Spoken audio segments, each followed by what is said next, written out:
Hare Krishna, everyone. Let's begin the session today with the Kirtans and welcome everyone here live as well as everyone on YouTube listening to this. So let's begin with Gauraja Madhavasam. Although I don't have it to display here right now since I'm traveling, I'm here in Mumbai.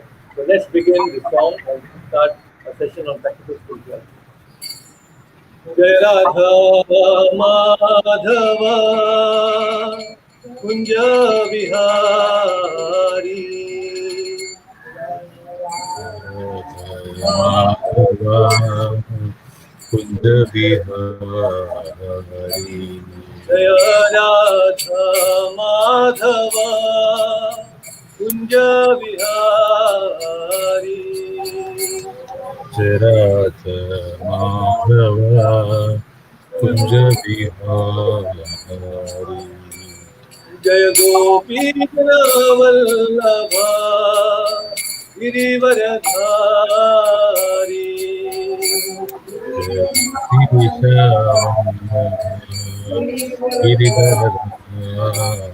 Jai Gopi Vallabha Girivaradhari Gopi Jana Vallabha Girivaradhari Yashodanandana Vraja Janaranjana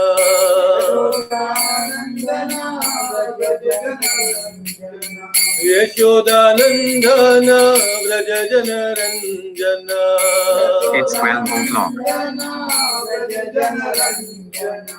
Yashodanandana Vraja Janaranjana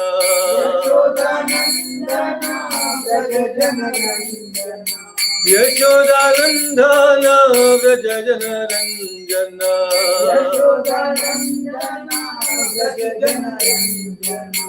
Yamuna Tira Vanachari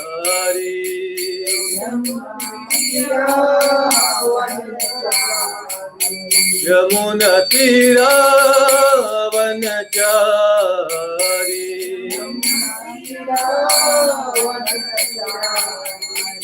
Jaya Radha Madhava Kunja Vihari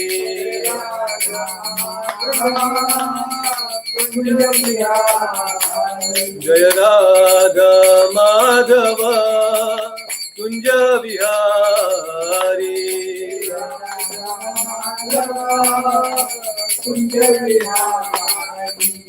Jai Gopi Jana Vallabha Girivaradhari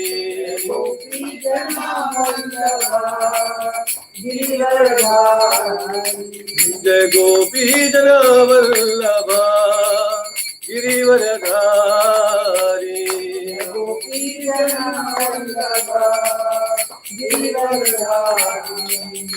Yashodanandana Vraja Janaranjana Yashodanandana Vraja Janaranjana Yashodanandana Vraja Janaranjana Yashodanandana Vraja Janaranjana Yamuna Tira Vanachari Yamuna Tira Vanachari Jaya Radha Krishna Chandra Radha Krishna Chandra Radhe Radha Krishna Chandra Radha Krishna Chandra Jaya Radha Madhava Radha Madhava Radhe Radha Madhava Radha Madhava Jaya Laddu Gopal Jaya Laddu Gopal Laddu Gopal Jaya Laddu Gopal Radha Gopal Jaya Radha Gopal Jaya Jaya Prabhupada Prabhupada Prabhupada Prabhupada,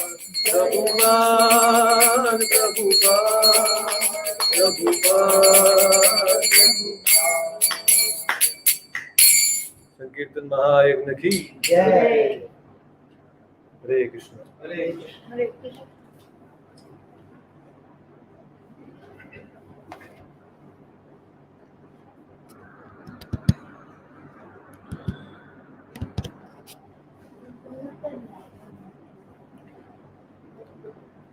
Good. So very happy to see all of you like this, and we are having this live session. I'm so glad that I could meet all of you. So very nice to see once again our dear devotees Mahakumar and Achyutanji also joining us here. So in the last 1 year and more, we have been doing Bhagavad Gita sessions, and of late we also started practical spirituality sessions. So we have discussed certain very important things in the previous practical spirituality sessions. So today, I thought we can actually discuss few key points which will help us, which will enable us to grow in our spiritual life very quickly. And if we can follow these key points, which is actually not a rocket science, it is very, very practical, and each one of us, especially in this time and age, we can do it at home, and we can do it in a very simple way. At the same time, we can reap the benefit of what people used to get in the olden times, in the Vedic times. So this is very much authorized, and it is being mentioned in the scriptures. So that is why it becomes very easy for us to follow. So the acharyas, the great spiritual scientists, have already given us these simple processes because they know the condition of human beings in Kali Yuga. Because in Kali Yuga, people are quite manda, they are sumanda, they are short-lived. Soul has deteriorated. Yeah, the body and the consciousness has deteriorated. So that is very unfortunate thing. So with this current time, place, circumstances, the acharyas have given us the right medicine. So if we can follow simple these processes, some 8 to 9, anyway, Navavidhi Bhakti, we always hear about the 9 steps in the Bhakti. So we will discuss some 9 key points briefly because there is so much to explain, but as much as possible, we'll try to cover this today. So anything that we start, whether it is material or spiritual, you should know that when something is organized, when something is planned, it gets executed very simply, aram se. In management, there is a saying, they say that what gets measured gets done. Have you heard this? What gets measured gets done. So if you can measure everything nicely, then it's very easy to follow the process and complete the task. So similarly in spiritual life also, it is not some ad hoc thing. So spiritual life also can be very, very systematic, and it can be in a measured way. We can plan our spiritual life very nicely. I also say, now, fail to plan, plan to fail. Exactly. If you fail to plan, then you plan to fail. So it's better that we actually plan for our spiritual life, because that's the only thing that actually is constant. Rest everything is going to change. Our body is going to change. We are going to die one day. What remains is the spirit soul. So what are we doing for that? What are we planning for that spirit soul, our spiritual life? So that is what our acharyas have given. Think something which is shreyas, not prayers. That is what Arjuna is also asking. He said, what is Shreya for me, Krishna? You tell me that. I don't want any temporary happiness from you. You give me something which is permanent. So we are looking for permanent happiness, right? So even our great acharyas, there were Shat Goswamis, there's a very nice song. Sankhya Purvaka Nama Nama Gatibi. So Sankhya Purvaka. Anytime when they did chanting or paying obeisances or anything, it was always counted. Why do we always say chant 108 times or chant 16 rounds? To have a count is very important. Why? Because it's giving us some measure. Although we are supposed to chant 24 hours, but acharyas have given you at least, stick to this 16 rounds. Because mind is very fickle. You see, mind today, it's in the mood. Oh, I'm feeling so nice. I've been to the ISKCON temple. I want to chant all throughout the day. And you get excited. The mind is like that. And the next day, early morning, you will be so tired that, oh, let me not chant anything. So mind constantly fluctuates like a sinusoidal wave, sometimes positive, sometimes negative. That is how it goes. So that is why Krishna in the Bhagavad Gita is specifically talking about mind control, and this is the message consistently all throughout. If you see in the very third chapter or so, Arjuna's mind is very turbulent. It is easier to control the wind, but not the mind. Controlling the mind is much more difficult than controlling the wind. Vayoriva dushkaram. He says it's very difficult. The mind is constantly flickering. Right now also, when you're listening to this, the mind is jumping. Okay, what's happening? Whether Krishna is eating or not? What has happened? Kuch dal mein kuch namak to kam nahi ho gaya. All these things will be going on, right? Many things will be going on. Mind is constantly fluctuating. Even Uma Kumar will be thinking something about like that. Oh, I'm already hungry. Prabhuji has already started the session late today. So what do we do? He's listening, he wants to listen, but then at the same time, mind is constantly moving. So Krishna is saying that how controlling the mind is very important. In the 6th chapter, he is saying that at the end, last 47th verse, he's saying, Yogi nam api sarvesham, mat gate antaratmana. So the topmost yogi, the first class yogi is the one who is always constantly chanting his glories, the glories of the holy name. In the 9th chapter, again, he says that Ananya Shintayanto Mam Ejana Paryupasate Tesham Nityabhyuktanam Yogakshemam Vahamyam. Again, what is he saying? That he's saying that anybody who is constantly thinking about me, always remembering me, that devotee is very dear to me, and I will fulfill all his desires. Ananyas Chintayanto Mam. Constantly he is doing Chintayanta. Of whom? He is thinking about the Lord. And then in the 18th chapter, Krishna is again saying, Man mana bhavavat bhakto madhya jimam namaskuru. Man mana. Constantly remember me, think about me. So that is Krishna's message. Control the mind. Think that, because whatever we may be doing physically, but if our mind is not absorbed, then intensity will not come. The intensity in the bhakti comes only when there is the involvement of the mind. हम लोग हाथ पैर चला रहे हैं, but हमारा मन कहीं और है, then that intensity will not come. So if we have to control this mind, if we have to align this mind in Krishna consciousness, then Acharyas have told these few things you follow.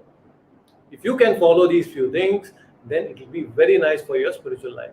So this is what we need to understand.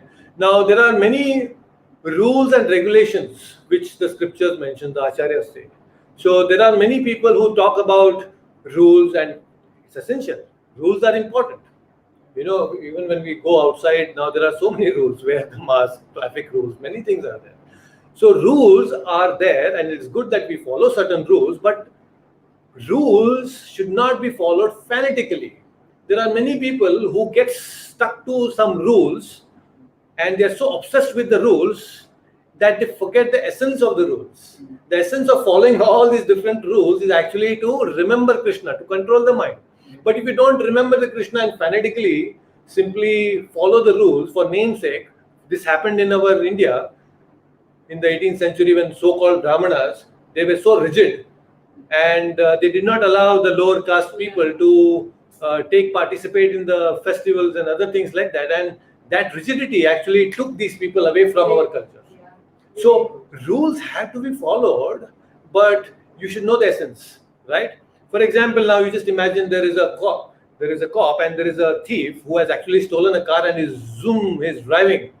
Now he's moving at 80 speed on a highway, and there the driver is there and another police officer is there. And this driver is saying that, no, I will ride only at 60 because there is a board saying that we have to drive only at 60 kilometers per hour. He's following the rules, but he's supposed to chase the thief and catch him. So if he follows these rules at this particular time, then it doesn't make sense. So that is why rules have its place, but we should not get obsessed with these things. So essence is to follow all these rules with understanding that I want to progress in spiritual life. That's the most important. And Krishna is very, very considerate. Bhavakrahi Janardana. Sometimes when we are not able to follow, he understands. He sees what is our bhava. Are we really following, willing to do it? That sincerity is what he's looking for. So the number one thing for our spiritual growth, the key number one, is waking up early in the morning. Spiritual life means waking up early in the morning. And when I say waking up early in the morning, it's 9 a.m.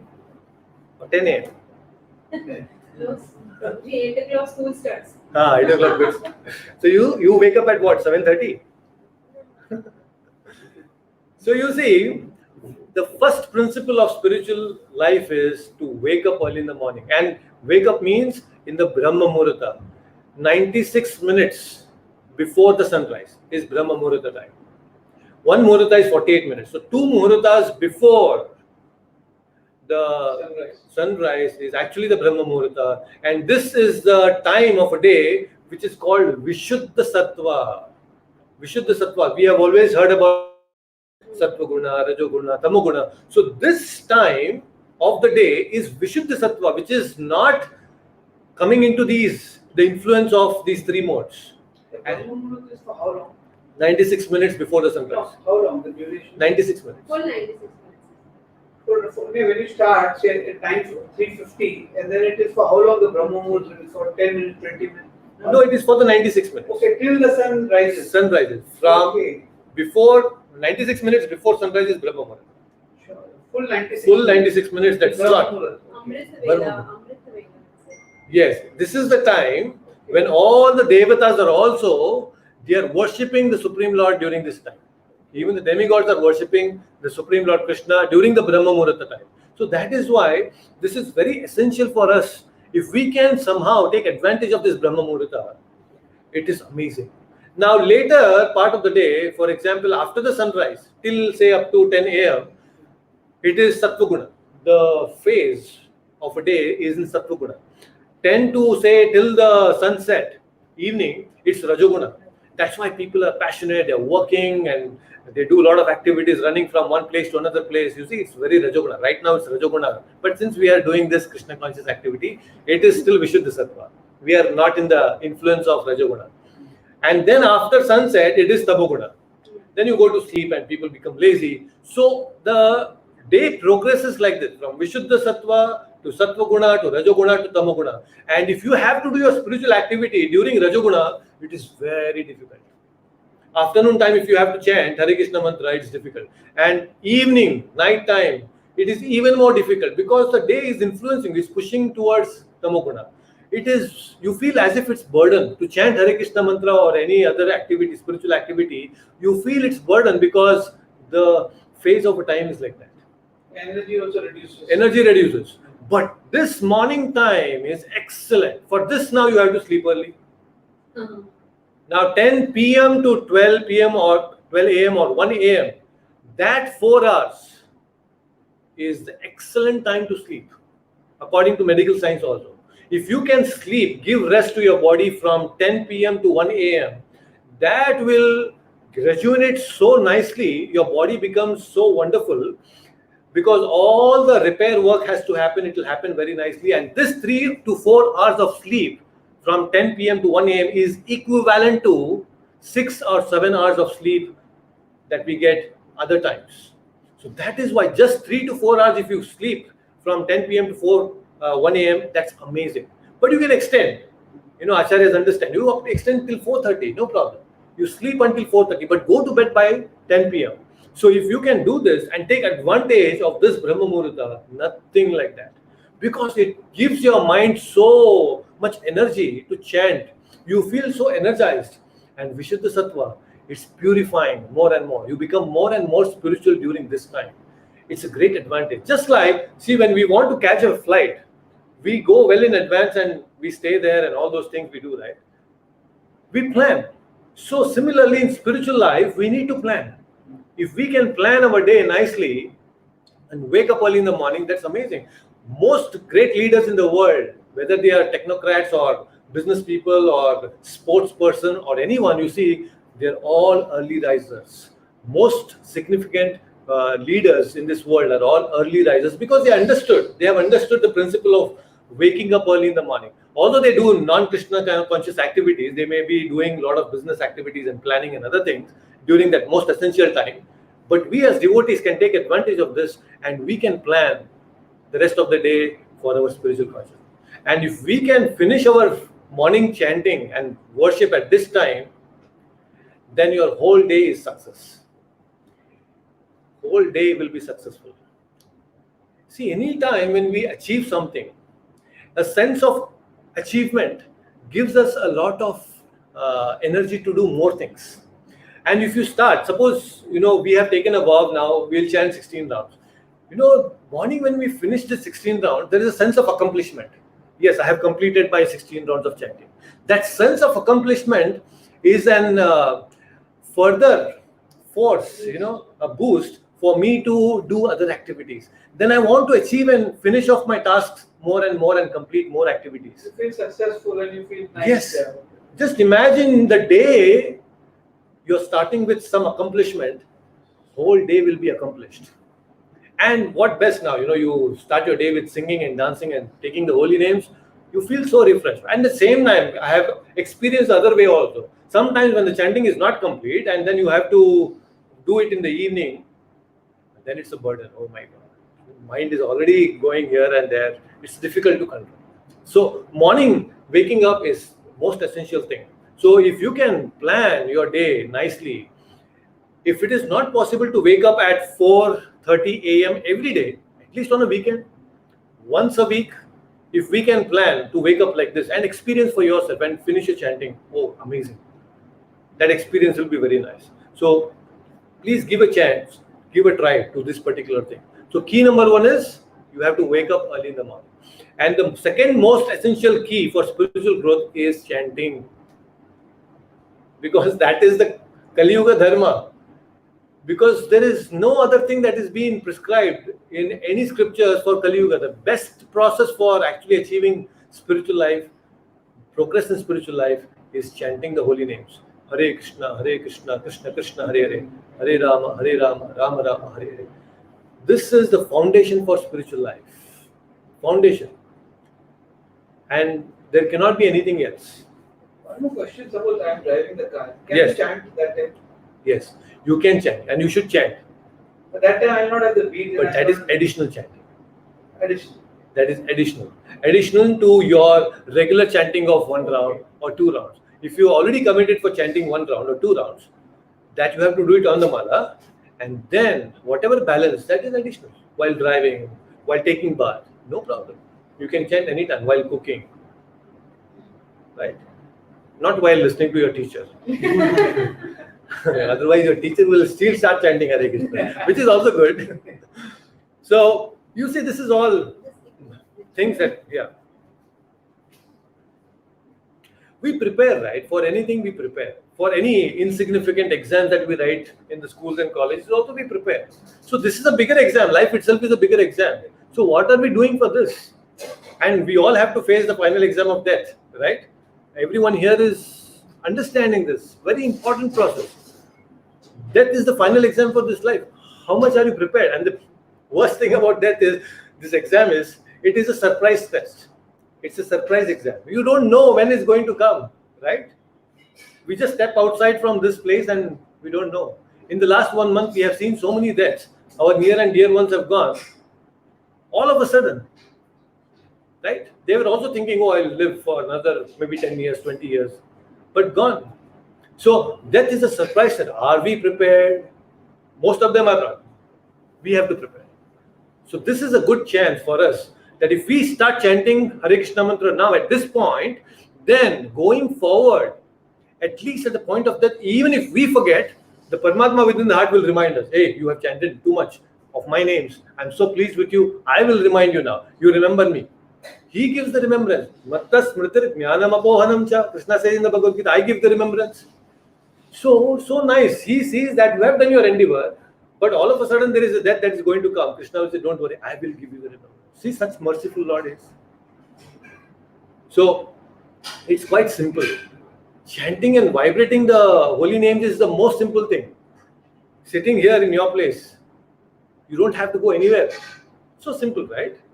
So amazing it is. So this is one thing that you have to do, and this is point number 2. Chanting should not be missed. So the third practical thing is paying obeisances. Man mana bhava mat bhakto madhya jimam namaskuru. Namaskuru means what? Paying obeisances. You can count this also. There were great acharyas Goswamis who used to pay obeisances 1,000 times a day. Even now, if we get a chance to go to Vrindavan and there is Govardhan, all of you have heard about Govardhan. Yes.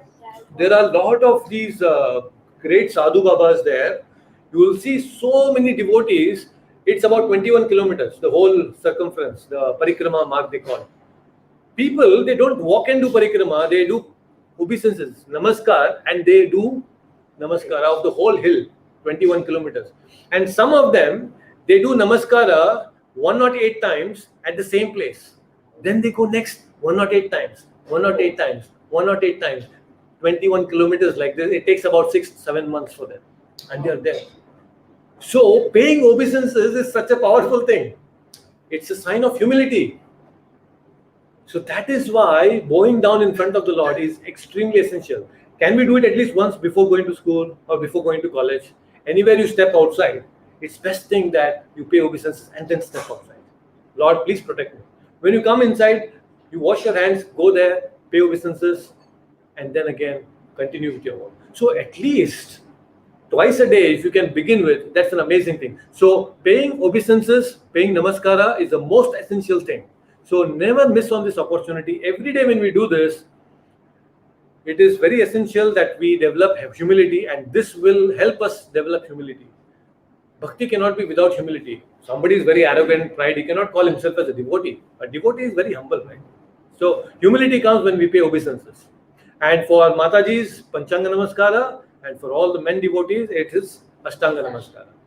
But since sometimes there is the place constraint and all those things, even men can do Panchanga Namaskara. But if there is a possibility of doing Ashtanga, nothing like that. Fantastic. So this is the third point, paying Namaskara. Very, very important. All of you should try and do this. It's extremely important. In fact, Kulashekar Alvar, one of the great devotees, he says that anybody whose head is filled with dust of the mud or whatever dust of the holy places because of paying obeisances, that is a glorious head. He says that's why we should have in Vrindavan also, if you go, you'll see a lot of devotees whose head is filled with dust of Vrajabhumi because they're constantly paying obeisances.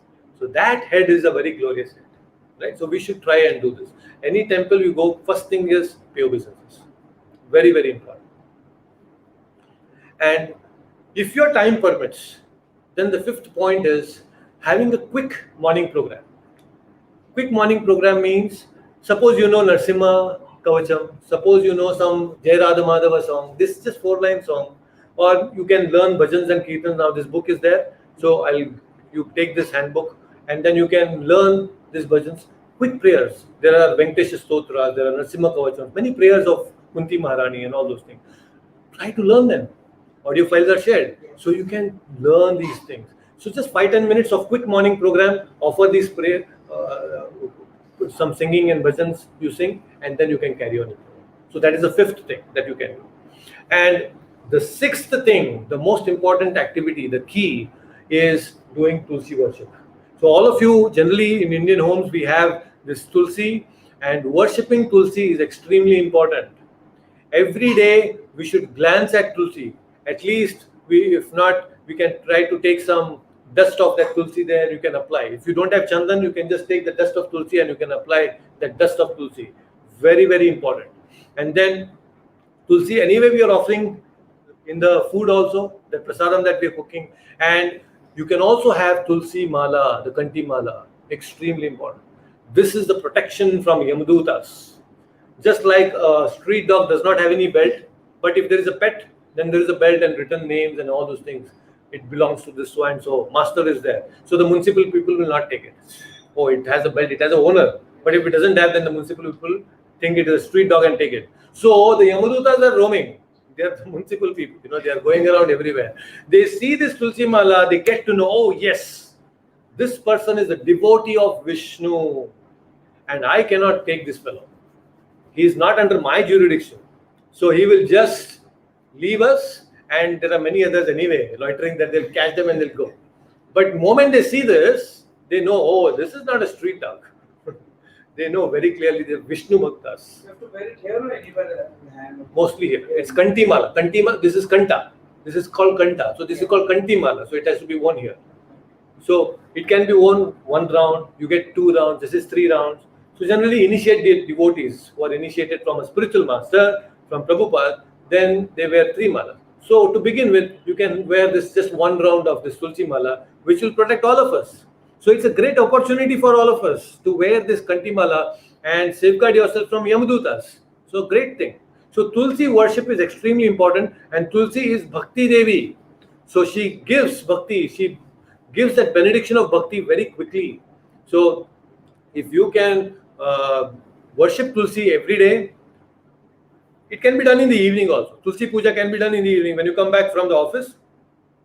So you can come back and you can just show a little bit of agarbatti or a diya, and there are prayers in the book. I have shared it earlier also. I can share with all of you the Tulsi prayers. So you just chant this Tulsi prayers. Yani kani cha papani brahma hatyadikani cha tani tani prana shanti pradakshina pade pade. You can nicely circumambulate the Tulsi, keeping the Tulsi in the center. Just take 3 pradakshina. Taking 3 pradakshina of Tulsi Devi, even if you have done Brahma Hatya, if you have killed a Brahmana, even that great sin can be vanquished just by taking the pradakshina of Tulsi Maharani. Such a great devotee she is. So every day you should do. Every day if you morning, can. evening, or Evening, it's enough. Morning, if you possible, you can do it. But at least in the evening, once a day, Tulsi worship is great. You learn the Tulsi Pranam mantras, and it is so simple. You keep doing it, and you will get it. In a matter of few days, you will learn the Tulsi Aarti also. It's all there in the book. So please try to do this Tulsi worship every day. It's very, very nice. So this is the 6th point. And 5th point, I think. The 6th point is following Ekadashi. I don't know how many of you have started doing this Ekadashi, but I see that Achyutanji is maybe is doing, Dev and Vinodji is doing. So Ekadashi is another very, very significant thing that we can do in our practical spiritual life. Because Ekadashi is not an ordinary day. Every fortnight, every 15 days, once in 15 days, if you can fast from grains, I'm not saying that you have to fast completely, you can fast from grains. In fact, if you can fast completely, then it's amazing, because recently there are so many research papers that I've read that by fasting there is a boost in the immunity. Your immunity gets boosted by T-cells are fasting. created, and cancer also can go. Go away just by fasting. So it's a great thing if you can fast once in a fortnight. That's amazing. So Ekadashi is a personality. She is not simply a day. Ekadashi is not just a day. She is actually a personality who came out of the left side of Lord Vishnu. And anytime when Lord Vishnu wants to do something, the heart of Vishnu is understood. The mood of Vishnu is understood by Ekadashi, and she does it before even the Lord wants it. So just by understanding the mood of the Lord, Ekadashi completes the task of the Lord. When Lord thinks of killing a demon, Ekadashi can actually kill the demon. And after killing the demon, she will also say that, I don't want any benediction. Lord says, take benediction, but she will not. So what happens is, when we all start following Ekadashi, these 2 qualities of Ekadashi will also rub onto us. What is that? You will start understanding the mood of Krishna. What is he trying to tell us in Bhagavad Gita? The mood of the spiritual master. What is he trying to explain in the purports of the Bhagavad Gita? So the mood of the Acharya, the mood of the Lord, can be understood very nicely if you can follow Ekadashi. You start following Ekadashi, then you'll get in the mood. And that is what is needed. Because technically understanding Bhagavad Gita is one thing. But when you follow Ekadashi, Ekadashi will enable you to understand the mood. So only grains are not to be taken. Yes, only grains. The rest, like vegetables can be taken. No mushrooms and no palak. Right? On that. Although it's vegetable, palak cannot be taken. But you can take all the other vegetables you can take. So many dishes, Ekadashi dishes are available. You can just Google and you will get them. So many things are there today. You can make Ekadashi. Dairy products can be taken. Dairy products can be taken. Fruits and dry fruits. Rajgira we can do. Rajgira we can take. Singada atta we can take. Because I make Rajgira paratha. Yes. So Rajgira, Singada, all these can be used. So these are great things, and Ekadashi is one thing which will also help you. You will do a lot of things, but you will also not ask for benedictions. See, most of these people today, when you see people in the temple, everyone is actually asking for some benediction. They are so troubled and frustrated with the life that they are always asking, give me this, give me that. They are not actually thinking that, oh, I should get in relationship with the Lord. Most of them are busy transacting, right, with the Lord. So this mood of non-transaction will develop if you are doing Ekadashi. Actually, I heard so many times people go there, put money, मेरे को exam में pass करा देना. People put money, मुझे business में ये कर देना. They want crores from the business, and they'll say, I'll offer 100, सवा रुपए चढ़ा देंगे, नहीं तो some 100 coconuts they'll break and come. And that too, if they remember, after getting the money, they generally forget. They don't even go back to the temples. So many such things happen. So if that has to be avoided, then this is one thing you have to follow. Sixth is, we have to follow Ekadashi. So first is what? Waking up early in the morning. In the morning, the chanting, Chanting. Paying obeisances. Paying obeisances. Tulsi, Tulsi. then Following Ekadashi. Following And Ekadashi. morning program. And quick morning program, like you do sing something, bhajans and kirtans, right? These things. So seventh is offering prayers. When I say prayers, specifically the prayers offered by the great devotees like Prahlad Maharaj's prayers are there. Then there are Kunti Maharani's prayers. All are there in the Bhagavatam. Shukdev Goswami, Bhishma's prayers are there. So if you can follow and chant these prayers, prayers are like nourishment for the soul. In fact, the Lord is also very eager to hear these prayers sung by the great devotees. You know, he likes to be glorified because he's ultimate king. A king wants to be glorified. So the great devotees have glorified the Lord. When we also chant the prayers of these great devotees, it helps us a lot. It nourishes our soul. Just like the mother's milk nourishes the child, this prayers, offering prayers, it nourishes our soul. So it's a great opportunity for us. So if we can learn some prayers and you can memorize them, even in the greatest difficulty, at the point of death, we can actually remember them. In fact, I keep thinking about some prayers, and my idea behind remembering these prayers is, at the point of death, my Lord, please give me the remembrance to chant them. It's a great opportunity. You know, while dying, if you are chanting these holy names and then leaving the body, it's amazing.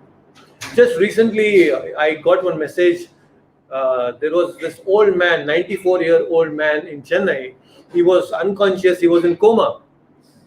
And doctors were trying to bring him back to consciousness, and nothing was working. And that is when some of the devotees in some South Indian temples, they went there, they chanted the Vedic hymns. And this man, he came back to consciousness. I also saw the video. See, just listening to this Vedic hymns, he could revive his consciousness. So just imagine if we, at the point of death, our consciousness is getting distracted because of the pain and all those things. But if we can remember this, it will elevate us. So that is why start practicing Narasimha Kavacham or any prayers of your choice. There are so many prayers sheets that I have shared. Please make a copy of that, start chanting them. Amazing feeling will be there. So that is the 7th point, and that is offering prayers. Extremely important. Very, very important. And then there is this 8th one. Actually, before I go to that, I made a note because I should not forget. Even when Prabhupada, when he went to the West, he was nicely residing in Vrindavan, but when he went to the West, while going, he was on a cargo ship. He was going through this Jaladuta, and while on Jaladuta, there was this terrific Atlantic Ocean was very turbulent, and he got 2 severe heart attacks on the ship while going. And he wrote very beautiful prayers on the ship. He's offering prayers and he's saying, my Lord, this is the body given by you and I'm just an instrument. So you know how to best use this instrument in your service. So use me as an instrument. These were all prayers offered. And when he goes to Boston, he first reaches the Boston port, and there also he writes a very nice poem. And he says that, "My Lord, I don't know why you have brought me here to this materialistic place, but this my name Bhakti Vedanta can be fulfilled. This the purport, the meaning of this Bhakti Vedanta can be completely made use of only by your mercy." So many beautiful prayers he offers even before he is entering the American land. So, and there was a reciprocation. Because of his prayers, there was a reciprocation from the Lord, and Lord reciprocated so nicely. You see, today this worldwide movement started because of that simple endeavor. At the age of 70, when somebody at that age, everybody is thinking of retiring. At that age, ripe age, Prabhupada goes to the West and meeting all the hippies, and it's quite tough. 70. At the age of 70, it's a very tough task. And we see it's so difficult even to preach to Indians these days. And they're going to the Americans and who have no idea about Krishna or the Krishna conscious philosophy at that time. So it was quite a task. But because of his sincere prayers, they were reciprocated. So offering prayers every day, every single day, even before I start my day, I also offer prayers. Some personal prayers can also be there. You can have your own personal prayers. But great if you can chant the prayers of great devotees like Dhruv Maharaj, Prahlad Maharaj. Amazing prayers. You can all please practice these things. So that is one thing that you have tried to follow. That's very nice. And these prayers are also which will help you to come out of difficulties. Even when Prabhupada was there in America while preaching, there were a lot of difficulties. There were a lot of oppositions.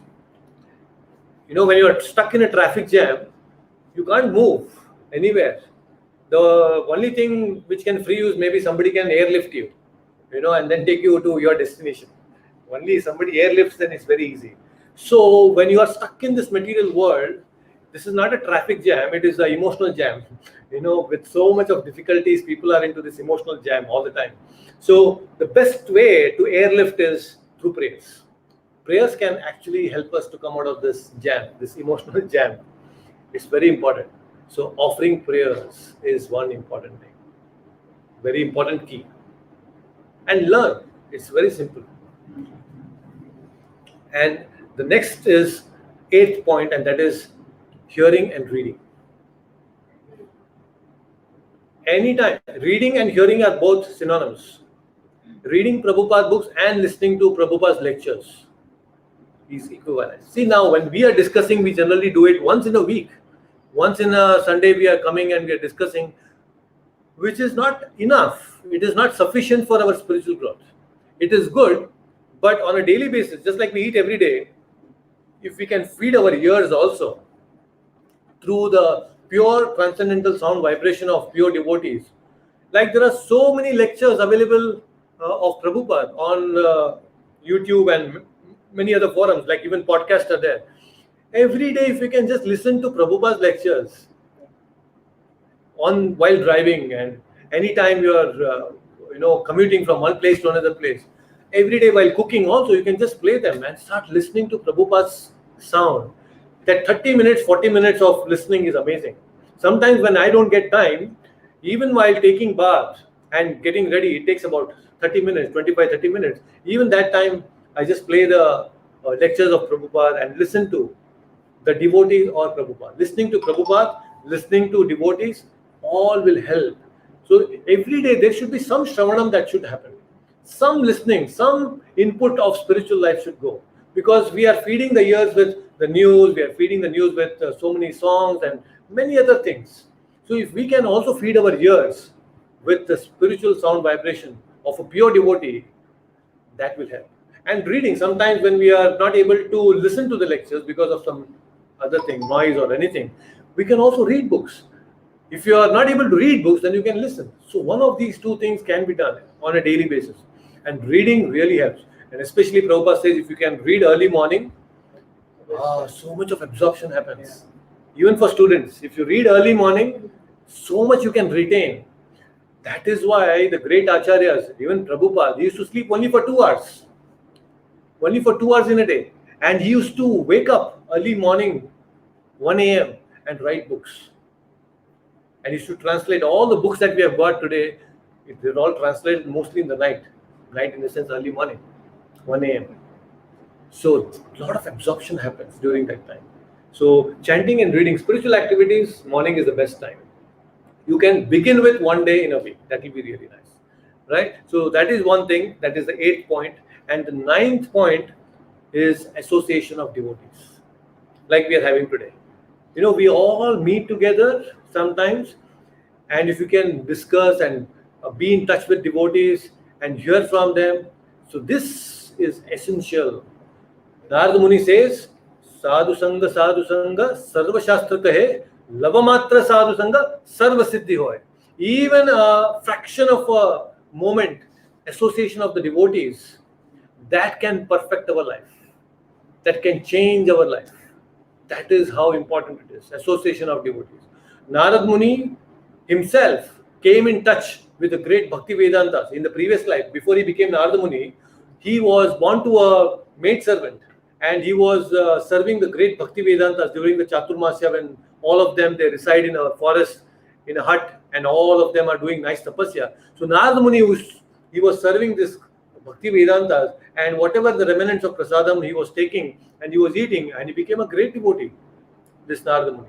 And then Narada Muni, you see, he made a great devotee like Prahlad Maharaj. Right in the womb of mother, Kayadu, he was preaching and he became a devotee. Dhruv Maharaj, a young 5-year-old boy, he preached to him, and then Dhruv became such a great devotee. So anybody who comes in touch with great devotees like Prabhupada, automatically we will become purified. When you read Prabhupada's books, actually you are associating with Prabhupada, because Prabhupada says, I am present in my books. So when you are actually reading or listening to him, you are associating with him. And that purifies us. So association of devotees is very powerful fence for our spiritual life. You know, when there is a small plant which is put, it has a fence. Initially, when it's a small plant, there is a fence around it so that nobody can trample it and break it, right? When it becomes a tree, then the fence is not required. So right now, our bhakti is very komala bhakti. We are very tender. Our bhakti is very tender. A little attack from Maya, from Kali, you can break us. One strong argument from an atheist and our philosophy, everything will shake up. You know, if anybody who comes very powerfully with that atheistic mind and he will tell, oh, there is no God, absolutely no God, everything is about science and this and that, they will tell all technical terms, you will get bewildered, oh my God, God nahi hai, Krishna nahi hai. Aise ho jayega. Because his power, his energy is so high than your spiritual energy. Energy always flows from higher to lower energies, right? Even in an atom, you see that electron always, it jumps by external force. But if you have to come down, you don't need any external force. You come automatically, right? The electron falls down automatically. So for us, to rise in spiritual life, it takes a lot of effort. But to come down from that spiritual elevation, it doesn't take much time. One push, any Kali Pravesha happens, TV can attack, one news channel can attack, anything, one little news can disturb our spiritual life. So fencing is required. That fencing is association of devotees. When you are constantly associating, then it is fantastic. But good thing is when you are in a family and all of you are actually practicing in a family, as a family, then each one of you will act like a fence for each other. So that is a very powerful thing. So that is needed. So it doesn't matter whether we are brahmacharis, grahasthas, doesn't matter. Association of devotees is what matters. We should wait for association of devotees. We should hanker for it. Anytime you get a chance, you should go and associate. So that will help us. So if all these things, 9 principles, if we follow nicely, then it will actually help us to boost our spiritual life very quickly. Very, very quickly. Success will be achieved in this lifetime. Right? In this lifetime. We don't have to wait for another life. This very life, we can actually reach Krishna. We can go back to home, our real home. So nothing can be more simpler than this. So it is little tapasya, it is very minimal tapasya, and I think this is worth it. It is really worth it because we are preparing for our final exam. What a great thing, what an amazing thing. If you just finish this life, all materialistic life is ended here, this very lifetime. Just imagine you are in the spiritual world after this lifetime. You die and then we all die and we are there in the spiritual world with Krishna, being with him and playing with him and singing with him and dancing with him and having fun and breaking the pots there of all the gopis, and not so many things are happening right now. Nitya Leela is happening. That is the place where we all belong. That's the place where it is said very beautifully in the scriptures that where every word is a song and every step is a dance. That is the place of Krishna. So why should we be here, right? So that's the goal, and it's a very simple process that we have all got, and we should not lose this opportunity. We all can end this cycle of birth and death this very lifetime. It's just a matter of sincerity and putting focused effort. Focused effort. It's not simply effort, you have to be focused. So I think this is a great opportunity, and we have got this opportunity by the causeless mercy of Krishna and the spiritual master. So let us not waste this human form of life and let's take advantage. So Achyutanji or the Uma Kumar, you have any questions, please feel free to ask. So we can take maybe one or two questions and then we can end the session. Hare Krishna Guruji. Yes, Uma Kumar. Guruji, Brahma Muhurta starts at 3:30 to 4:30 or 4:30 to 5:30, Guruji? See, generally the sunrise is at 6 o'clock, around 6 o'clock. So you take 96 minutes before that. Generally it starts around 4:25, 4:30. Every day, generally it varies. So the best thing is 4:30 to 6 o'clock. You can take that as a standard time. So even Prabhupada said sometimes 2 hours before sometimes. So 4 to 6 is a very good time for doing spiritual activities, and that's the Brahma Muhurta. So you can consider that as Brahma Muhurta, 1.5 to 2 hours before sunrise. Okay. Sunrise, yes. Sunrise, you can see Google will tell you exact sunrise for your location. Then there are a lot of apps also if you want to install, but just Google and you'll get the sunrise time. So the best standard time is 4 to 6. You can take that as a standard, and 4 to 6 is a very good time for your spiritual activity, especially chanting and reading. Okay. So Guruji. this one thing, you please take it very close to your heart, because the perfection of spiritual life begins with early morning. If somebody is not waking up early in the morning, spiritual growth is very difficult for that person. And if we go to most of these Tirtha Stalas, if you go to any of the holy places, especially Vrindavan, we have seen people wake up at 4 o'clock, and 4 o'clock it's like it's buzzing with activity. Whole Vrindavan is buzzing with activity. So you should all practice waking up early in the morning and begin with 1 day in a week, 2 days in a week. Gradually, then you increase it. Once you get the stamina, the spiritual stamina, then you can gradually increase the number of days. Okay, Guruji. Right? Hare Krishna Guruji. Hare Krishna. So yes, wonderful. Then we are having a nice prasadam also here, but we are going to miss all of you. So I'm going to have the feast on your behalf. Today Mataji has made a wonderful feast. So we are going to have that, and I cannot bring anything for you. So I'm really sorry for that. So hopefully when we meet next time, I'll try to give you some prasadam. But this particular feast is exclusively for me. So I'm going to enjoy the Krishna prasadam. So all of you, please make whatever little and you can enjoy that at home. Okay. So please remember all these 9 points and keep them in this mind and try to follow them at least for a month. And then once you get into that groove, then automatically you will follow going forward. So with this, we'll end the session, and thank you so much for joining both Achyutanji and Uma Kumar. So we'll meet again next Sunday. So please take care. Hare Krishna. Hare Krishna Guruji. Hare Krishna. Hare Krishna.